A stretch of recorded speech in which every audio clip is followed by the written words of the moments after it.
guys, welcome back to the video. I'm feeling a little steamy already. I need to take this off. I don't really know what this vlog is gonna entail yet, but like I just felt like vlogging. So we're just gonna see what happens today, I guess. We're about to go to the gym right now. We're gonna go hit legs. I know in the previous video I just showed you a leg workout, but like I can't help the way the cards fell. Like it's leg day again. So we're gonna go do that. It's like 10:30. I'm drinking Oxyshred, not to make this like ad vibes this early in the video, but a couple exciting things. First of all, EHPLABS is having another freaking sale. Hallelujah. If you use code LIFTFIT20, you'll get 20% off completely site-wide, which is super freaking sick. I just love how often EHPLABS does sales. I just feel like they really are extending the hand to allow other people to try their products out, whoever wants to, especially because I know a lot of this LiftFit community is international and the shipping prices can really vary, so this 20% off rather than 10% off is going to help like offset those shipping costs. Also, another actually really freaking sick thing, so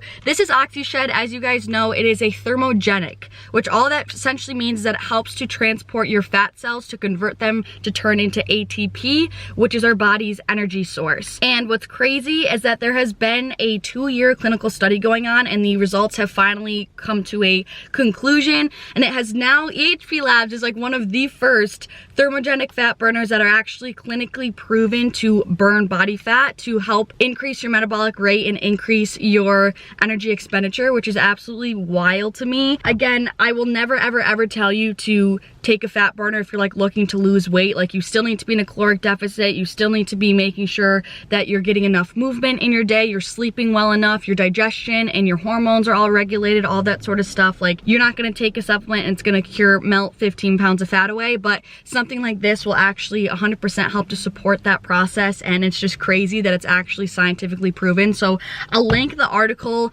down below in the description box if you're curious about looking into it. But I personally take this. I'm not trying to lose any body fat, so I'm not taking this for that anyways. There's so many other benefits with Oxyshred, and that's why I love it. It's such like a holistic product that is just so great for overall benefit. So I primarily take this because it helps with my performance in the gym. It helps to give myself a natural energy boost because of that thermogenic effect. Also because there is caffeine in here, it helps boost my mood. There's also B vitamins and stuff in here, which is great for you. So I just love this. It gives me so much more of a steady stream of energy, kind of like matcha, as opposed to an energy drink or pre-workout where you get a big strong spike in energy and then a strong crash. So this gives you steady energy over the long haul of the day.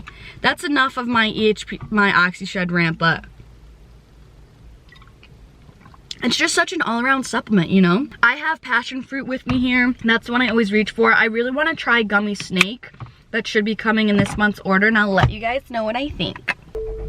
I'm marinating in here. Dudes, I just started the car and my phone knows that the next place I'm gonna go to is the gym. It knows. Okay guys, so although that it is leg day, and you would think LiftFit is 100% gonna do hip thrusts, I literally physically cannot, because last workout video when I did them, the weight was too heavy for the padding that I had because there wasn't a barbell pad there, and people aren't understanding, like I literally skinned my hips. Like they're genuinely 100% skinned. So we're gonna have to lay off on that like it is an open wound. Look at that. It's disgusting. I have that on both hips. No bueno. Time for the workout, boys. So I did my normal warm-up. I just feel like I've shown it to you guys so many times, so I didn't record it, but I just did some dynamic stretches and then moved into the workout. So I showed you guys this exercise during my week of workouts video, and I honestly haven't done it since, but it's so freaking good. It makes my glutes be like on fire. I don't know what it is. So it's a sumo RDL to a squat. I did 5 sets of about 10 to 12 here, and the RDL to the squat is considered 1 rep. So the biggest thing here is, since you're on the landmine bar, it's like at an angle, it's really important to play around with your foot placement to make sure that you're at the right angle to really feel it in your glutes throughout the whole entire movement. So for the RDL portion, which is right here, you're seeing me do, you're going just to bend over, push your hips back towards the back of the room, keep a slight bend in your leg to protect your knee, and drive up through your heel. Make sure that you're not thrusting your hips forward to squeeze. That's going to put stress on your lower back. Just contract your glutes without thrusting your hips forward, and then drop down into that squat again, constantly driving up through your heels. Such a good one. My glutes burn like crazy for some reason. Then the leg press. I've been on a leg press wave. 4 sets of 10 here, And every time I post this on my Instagram story, a handful of you always, it's all love, but you guys tell me like, make sure you don't lock out your legs. I promise I'm not locking out my legs. It just looks like it because I'm stopping just shy of it to make sure I go through that full range of motion. But with that being said, don't lock out your legs. Make sure you're keeping slack to protect your knees. Always drive up through your heels. Again, I push my knees outward the whole time. I don't let them cave in. I'm making sure my back is completely fully pressed into the seat the whole entire time.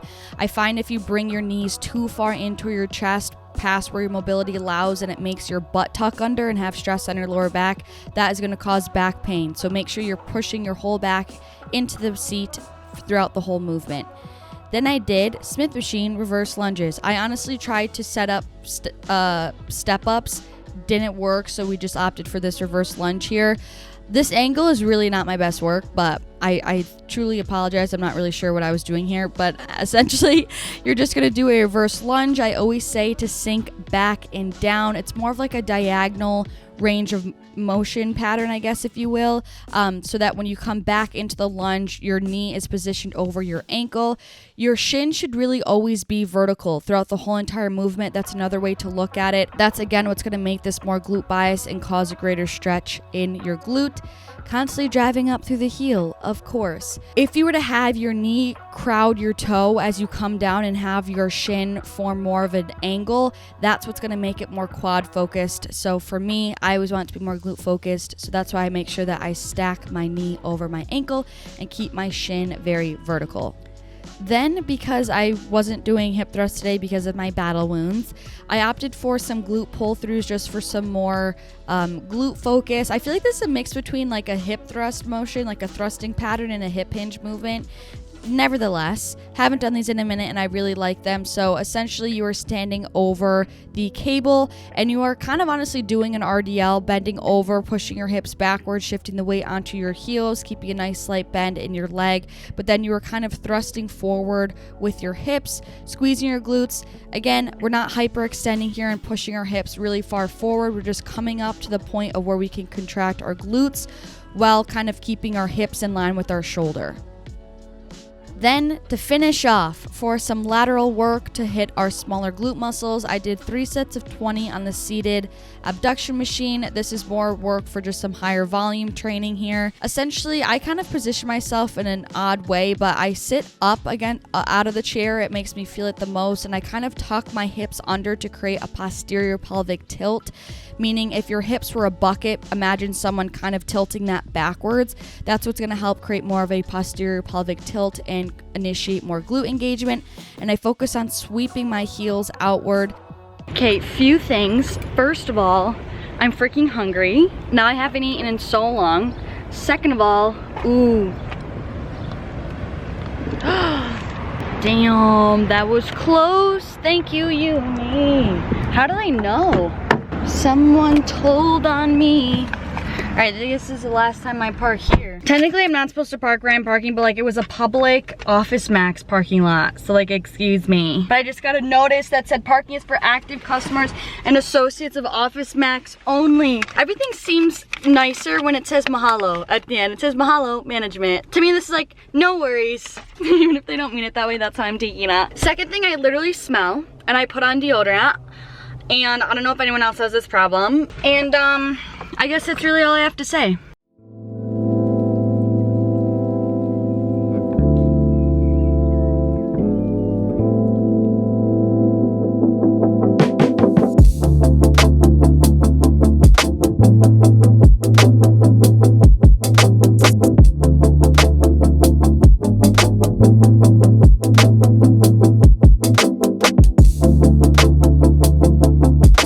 Since my time here is limited, I'm trying to do something that something that's special to here, like at least once a day, whether that's going to a new place or getting something to eat here that I really enjoy or trying out a new place.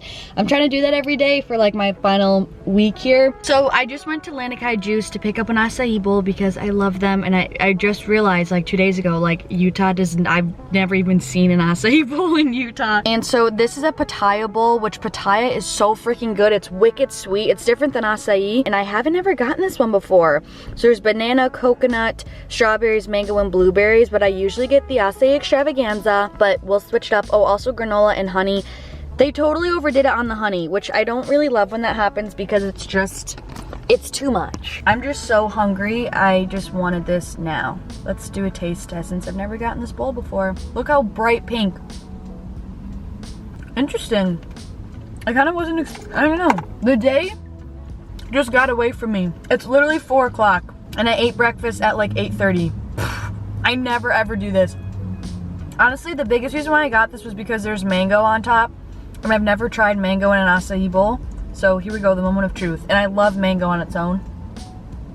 Dang, I'm not even gonna cap. I would prefer the acai extravaganza. I love mango and I love pineapple, but for some reason I don't want it on my acai bowl. I just like the blueberries, banana, strawberries.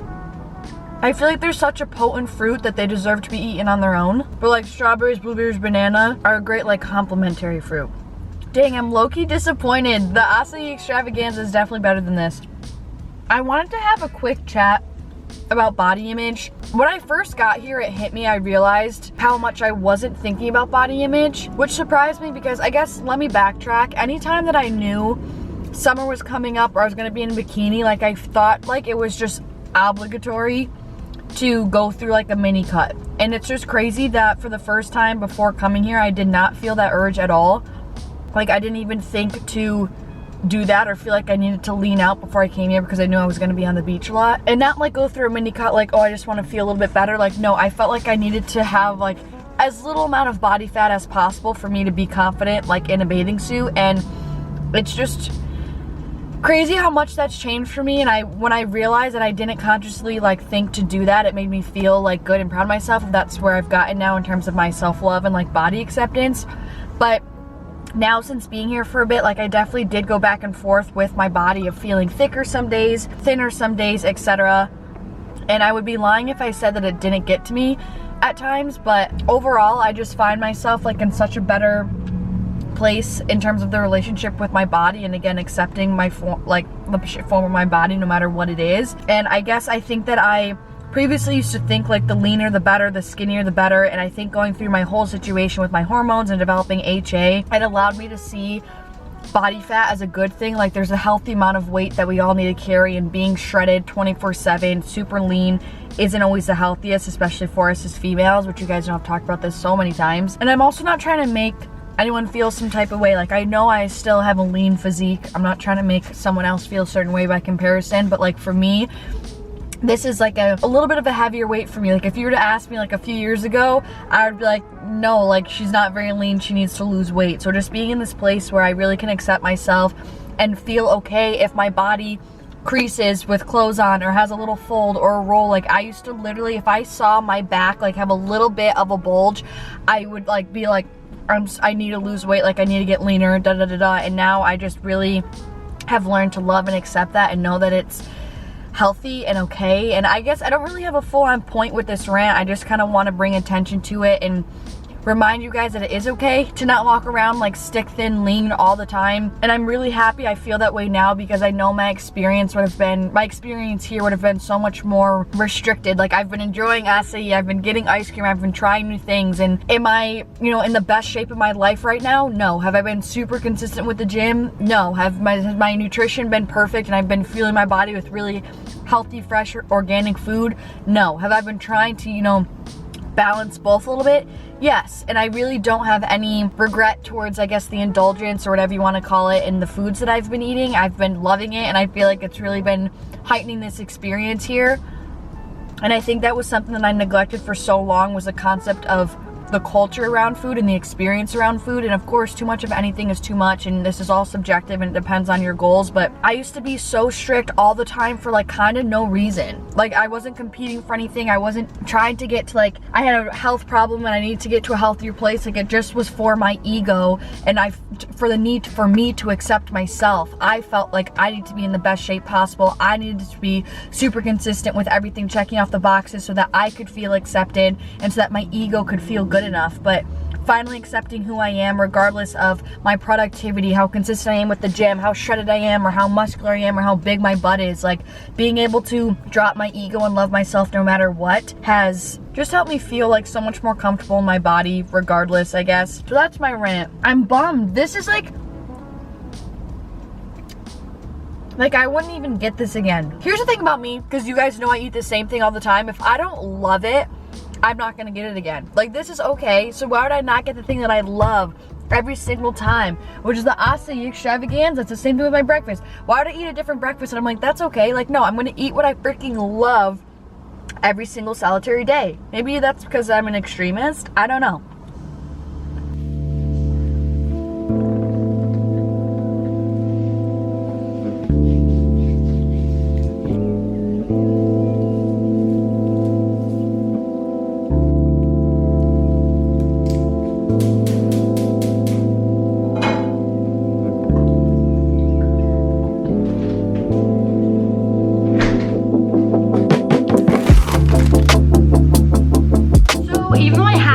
Work that I should be doing. We're gonna go watch sunset and we're gonna do a picnic, which I love when I do that. Look how fitting this shirt is. Lovers of the sun set. That's us tonight. I'm just making some ground turkey tacos.